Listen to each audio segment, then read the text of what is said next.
എന്താടോ കാശ് വാങ്ങിച്ചാൽ തിരിച്ചു തരാൻ അറിയില്ലേ? ചേട്ടാ വീട്ടിലാളുണ്ട് ചേട്ടാ, അവരറിയിക്കല്ലേ. പുറത്തേക്കോ വീട്ടുകാരറിയട്ടാ. ചേട്ടാ ശരിയാണ് ചേട്ടാ, പറഞ്ഞ ഡേറ്റ് ഒക്കെ കഴിഞ്ഞു. എനിക്കറിയാം തരാൻ പറ്റിയില്ല. ഞാൻ പറഞ്ഞ ഒന്ന് കേൾക്കുന്നു, പുറത്തേക്കോ ചേട്ടാ. അവർ കേൾക്കണ്ട, എന്നെ കൊണ്ട് വേറൊരു നിവർത്തില്ല. കുറച്ച് സാവകാശം എനിക്ക് തായേട്ടാ.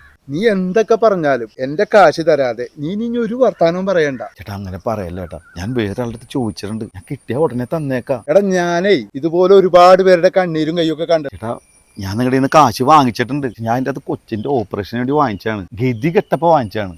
ഇപ്പം നിങ്ങളിന് നിർബന്ധം പിടിച്ചാൽ ഇല്ലാത്ത കാശ് ഞാൻ എവിടുന്ന് എടുത്ത് വെച്ച് തരാനാണ്. കടക്കാരുടെ കാശ് വാങ്ങിച്ചിട്ട് കാര്യം കണ്ടിട്ട് ഊടായ്പെടുക്കണം. ആൾക്കാർ പ്രശ്നം എന്താണെന്ന് അറിഞ്ഞിട്ടുണ്ടെങ്കിൽ താൻ പരിഹരിക്കോ? ദേരിക്കണോ അവനോട് ചോദിക്ക്. എടാ എന്താ പ്രശ്നം? എന്താ? എൻ്റെ കൊച്ചിൻ്റെ ആവശ്യത്തിന് വേണ്ടി കുറച്ച് പൈസ ഞാൻ അവരെ വാങ്ങിച്ചിരുന്നു. പക്ഷേ എനിക്കത് കറക്റ്റ് സമയത്ത് കൊടുക്കാൻ പറ്റിയില്ല. അതിനാണ് ഇവർ വീട്ടിലൊക്കെ ഒന്ന് എന്താ ചെയ്യേണ്ടതെന്ന് ഇപ്പം എനിക്ക് അറിഞ്ഞോളൂ.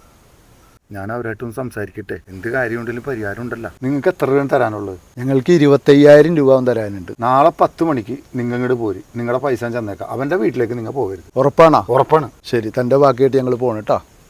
എടാ മോനെ, എത്ര വഴക്കിട്ട് അകറ്റി നിർത്തിയാലും അറ്റുപോകാത്താണ് രക്തബന്ധങ്ങൾ. അത് നീ ആദ്യം മനസ്സിലാക്കണം.